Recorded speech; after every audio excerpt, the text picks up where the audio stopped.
Alright, today's the day. We're getting the transmission out of the truck. Kind of already started, got the drive shaft out. All you'll do is take those two clamps off the back at your rear differential. Also, we've made a purchase. Moving on. And then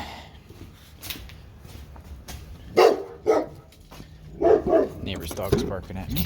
Cut that out. We will take out, let me get some light. Take your shift knob off of your transmission, and then you will have your, well, this varies depending on the vehicle. If you have a transfer case, your transfer case shift link, there's a bolt down on the arm there you can take off, or you can just pop it out of the bracket that goes from your shift knob in the vehicle. Then from there you have 4 cross member bolts, then 2 transmission mount bolts, and lower it down and start disconnecting your various electrical connectors. Alright, also got to take off the 2 bolts that secure the mount to the transmission itself, as this cross member sits on the frame rails. Obviously the studs cannot be lifted up and out, so take those 2 bolts off, take the mount out of there, and we're gonna hope we don't drop this transmission on my face. Upon further investigation, yes you can. I just need to move the jack back, and now this transmission is free floating. Next clip, if I survive. Alright, we've survived the parcel drop. Don't forget your electrical connectors.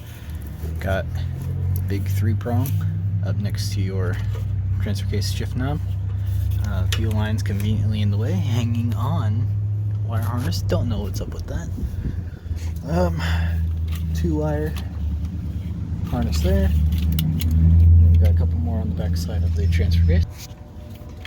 This 2-prong goes up in there. 2 prongs back in the tail housing. These 2 connectors are now laying on the ground.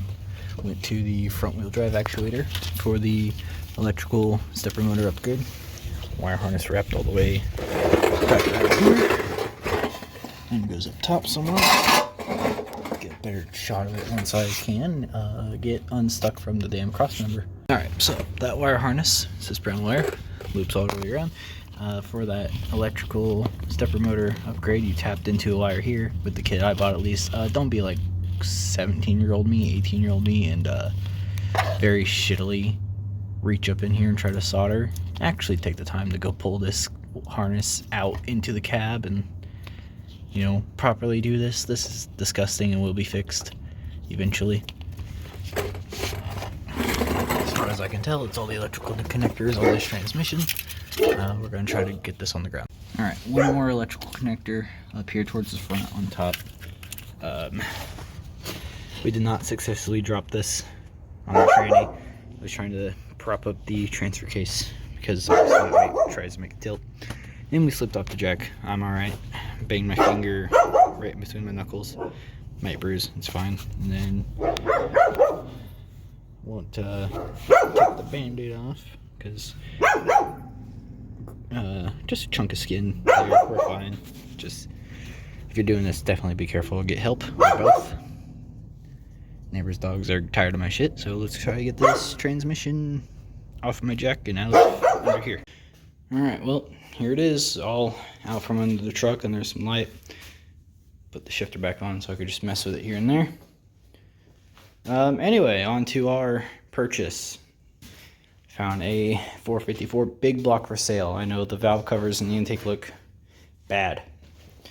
Looking here inside the valve cover, other than the dust that settled on it from sitting in my garage for 2 days, all looks good.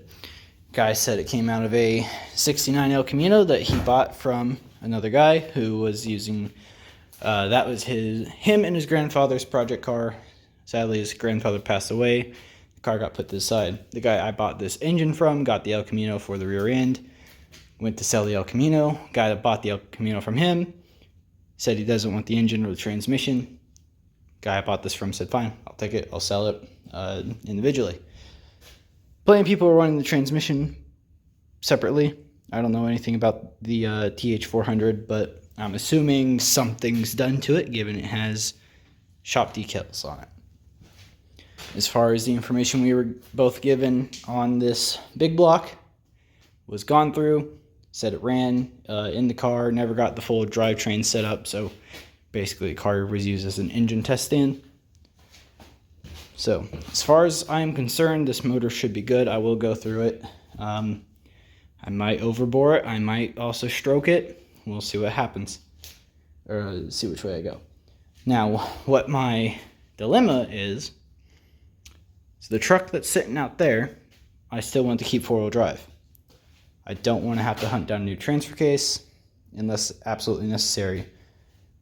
But this is also a new venture 4500 transmission, cast iron case, 2 PTO ports on the side, big heavy duty transmission. Good transfer case as well. Doesn't make any noise as far as I last used it. As far as I know, this whole thing's good. Transmission probably use some new bearings and a quick go through. Now, however, I've seen just out my quick research, Googling for this TH400, it's a solid transmission. So if I can figure out how to make this transfer case work on that transmission, that might be what goes in the truck. I'm also thinking, if that's such a solid transmission, why not put it behind the small block? Because obviously it'll bolt up. And then keep my manual transmission in my old truck with the transfer case. And I can go mudding with the boys and not have to worry about blowing up my transmission as much. That's kind of my dilemma. We'll see what happens. But as of right now, that this is out, I need to get a bigger engine stand for that guy, take it apart, build the engine, then I'll go through the transmission, front wheel drive, probably check on my rear end. The rear end's only a couple of years old since I replaced the ring and pinion gears, side gears, the whole actual differential chunk. So that's where we are at. Oh, also this was a fun discovery. I've been suspecting this for a while in the truck, but yucky. Not the worst I've seen, but I was definitely hearing that. Then obviously staining from the engine leaks and clutch dust because we cooked the AutoZone clutch. And there are rebuild kits available for this last I checked. So we'll see what happens, but main point, I'm excited. We got a big block for the big truck. Got a small block for who knows what. That's the old bike discovering my battery's dead today. That's about it. See ya.